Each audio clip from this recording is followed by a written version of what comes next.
So, what if everything you thought you knew about human evolution was, well, only half the story? What if our journey from the distant past wasn't just a physical process, but an epic, cosmic battle for your very soul?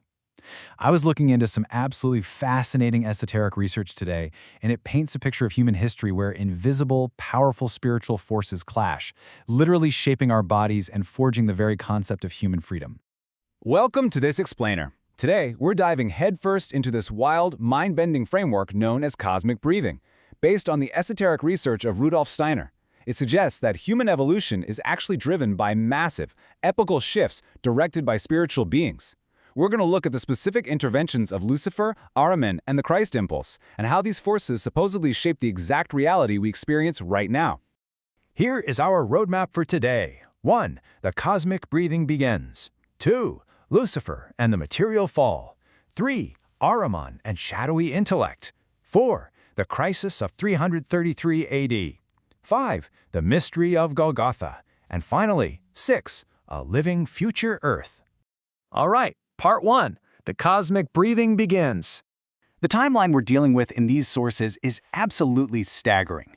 I mean, we're talking about preparatory planetary stages, old Saturn, Sun, and Moon before the Earth was even solid. But things really start heating up during the Lemurian epoch. This is driven by the second breath, a stream of soul and personality. Then comes the Atlantean epoch, governed by the third breath, which brings this intense physical hardening. And finally, we land in our current post-Atlantean era, facing an incredible evolutionary crisis. To really wrap our heads around this cosmic battle, we have to understand what a human being actually was back then. Spoiler alert, we weren't made of flesh and bone yet.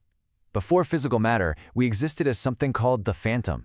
Think of it as an invisible, purely spiritual scaffolding. It was a transparent, ethereal blueprint. It was perfectly balanced, contained absolutely zero mineral matter, but it was incredibly delicate. Which brings us to part 2, Lucifer and the material fall. So, during the Lemurian epoch, as the stream of soul and personality flowed into us, that's the second breath, a massive disruption happened.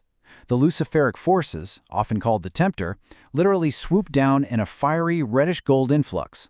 This infected, or inoculated, the human astral body. It corrupted that transparent phantom we just talked about, causing it to suddenly attract dense mineral substance from the outside world.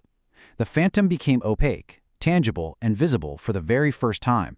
In this framework, this is the actual, literal cause of the fall into matter. Now, this fiery descent of Lucifer was a profound, double-edged sword. On one hand, it pumped the astral body full of selfish passions, sensual desires, and the dark seeds of disease. Our invisible forms got dragged down and became heavy. But, crazy enough, on the flip side, it brought the spark of individual freedom.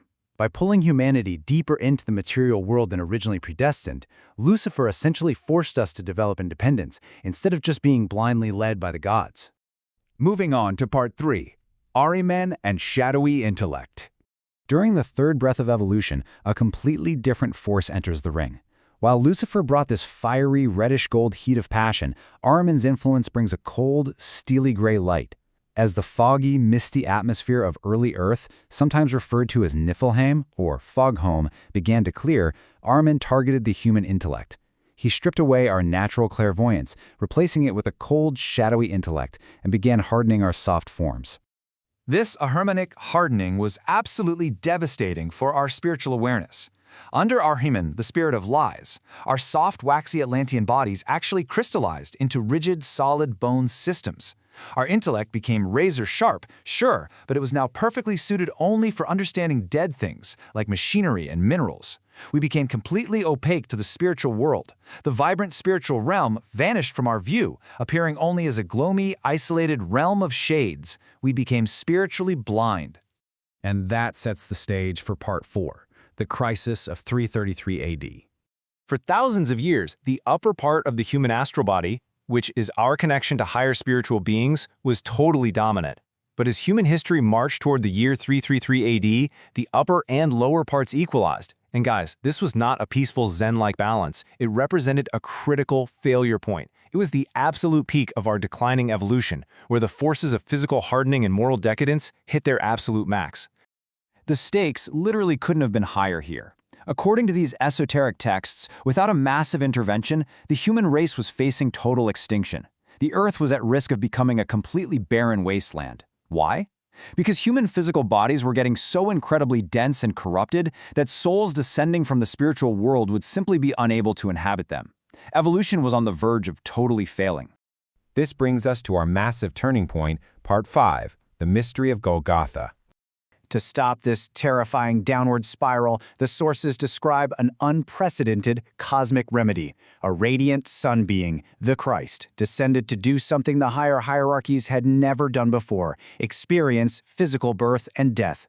By uniting with death, Christ successfully anchored the human etheric body firmly to the earth, preventing it from just dissipating back into the sun. And amazingly, this acts sent a spiritual lightning flash straight into the afterlife, illuminating that dark, isolated kingdom of shades that Ahriman had created. The Christ impulse effectively breathed illuminating light and life right back into our isolated minds. Think of the imagery of Pentecost. It's like those dead, frozen shadow pictures of the Ahrimanic intellect were suddenly quickened back to life. It infused Earth evolution with invigorating forces at the exact moment humanity's physical and etheric bodies were on the very edge of destruction. Because of this, Christ acts as the great cosmic and terrestrial healer. This intervention is dynamically working in the background right now, acting as the ultimate medicine for the sickness caused by the extremes of Lucifer and Ahriman. By re-establishing our connection to spiritual reality, it restores the possibility for souls to actually continue incarnating, allowing us to evolve toward true conscious freedom rather than just blind obedience or total sensory isolation. Finally, we arrive at Part 6, a living future Earth. To really grasp the magnitude of this, you have to look at the horrifying counterfactual. What if this intervention never happened? Well, Earth's evolution would have ended in a dead Jupiter, a cosmic corpse of frozen, automatic thoughts. In fact, the texts say that by the 8th millennium, the Earth would have literally been overrun by a ghastly network of automata. We're talking about spider-like creatures, half mineral, half plant, possessing overpowering wisdom but intensely evil intent. But because of the Christ impulse, human thought doesn't have to become a dead form. A living future is actually possible. Matter is transmuted and radiant forces now stream outward, turning Earth into a living, vibrant future planet. This story of our evolution isn't just ancient cosmic history. It is the exact blueprint of the forces still battling inside you and me right now. Every day, we are constantly navigating between Lucifer's fiery, selfish passions and Ahriman's cold, isolating, rigid intellect. Finding that balancing center is what allows us to discover true freedom. So knowing this profound cosmic history, the question I want to leave you with is this: how are you actively balancing the forces of rigid intellect and fiery passion in your own spiritual journey today? Thanks so much for joining me on this explainer, and keep seeking the deeper truth.